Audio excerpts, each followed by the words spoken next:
ओम श्री गणेशाय नमः।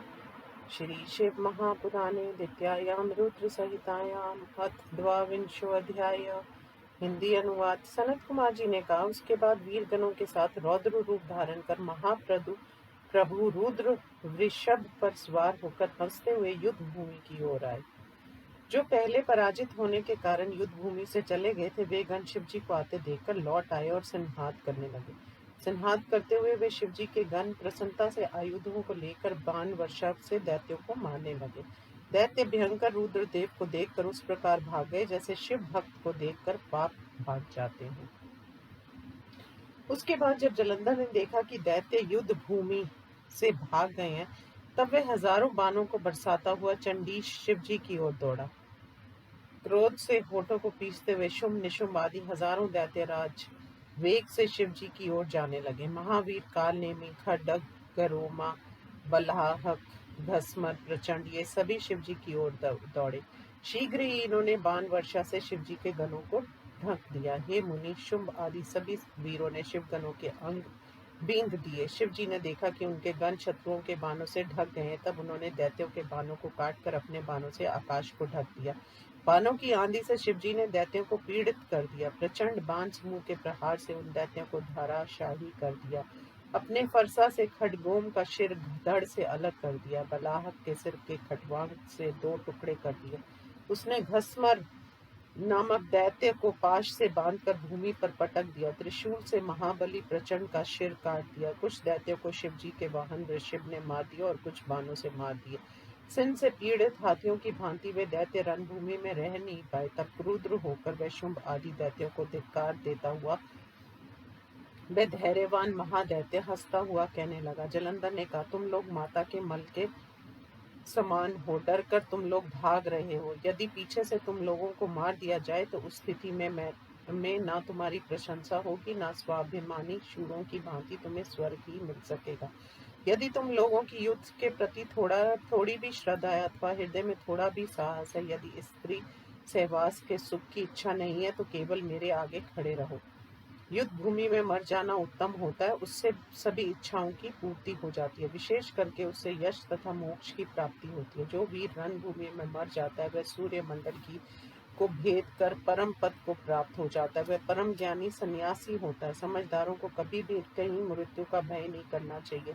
समस्त उपायों के करने पर भी मृत्यु होना अनिवार्य है। हे वीरों, जन्म के साथ ही मृत्यु का संबंध होता है। वह भले ही आज हो, भले ही 100 वर्ष के बाद हो, मृत्यु होना निश्चित है। इसलिए मृत्यु के भय को छोड़कर प्रसन्न होकर युद्ध करो। इसमें सब प्रकार इस लोक तथा परलोक में परम आनंद मिलता है। सनत कुमार जी ने कहा। ऐसा कहकर उसने अपने वीरों को अनेक प्रकार से समझाया कि भय के कारण वह धैर्य धारण ना कर सके और शीघ्र ही युद्ध भूमि से भाग गए। फिर अपनी सेना को भागती हुई देखकर वह महावीर सिंधु पुत्र जलंधर अत्यंत क्रुद्ध हुआ। उसके बाद क्रोधित होकर जलंधर ने ब्रज की धवनी के समान कठोर शब्द करके युद्ध में शिव जी को बुलवाया।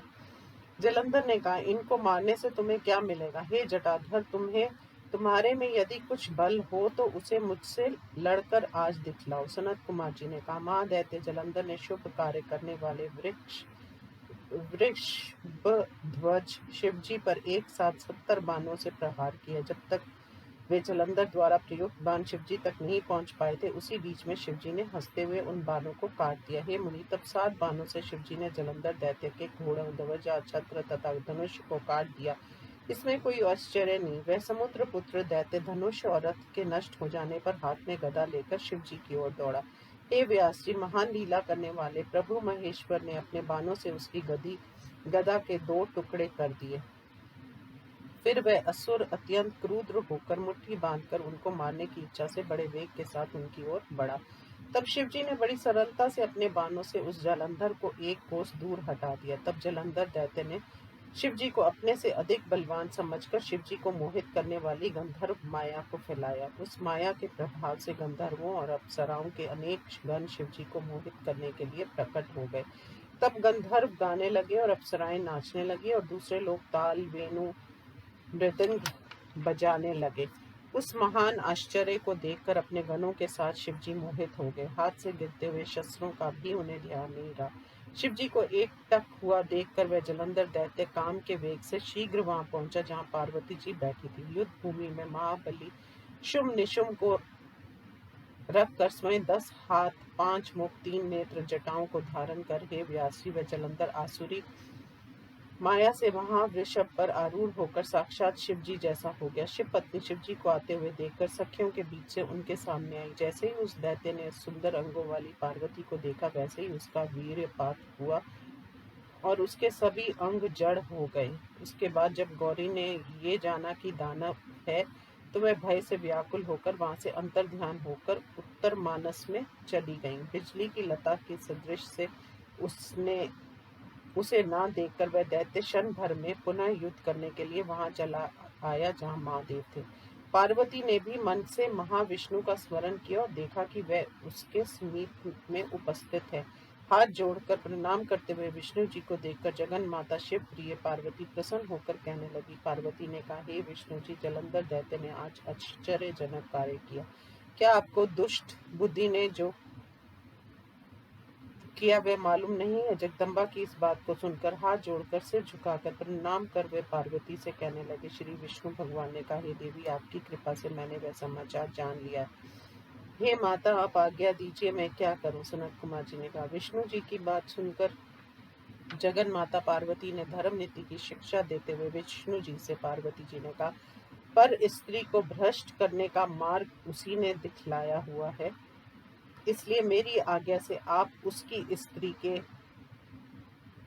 पतिव्रत धर्म को नष्ट कीजिए। हे रमापति, केवल ऐसा करने पर ही वह महादैत्य मारा जा सकता है। उसे मारने का और कोई उपाय नहीं है, क्योंकि पतिव्रत धर्म के समान भूतल में और कोई धर्म नहीं है। सनत कुमार जी ने कहा। इस आज्ञा को सुनकर विष्णु भगवान शीघ्र ही जलंधर के नगर में गए।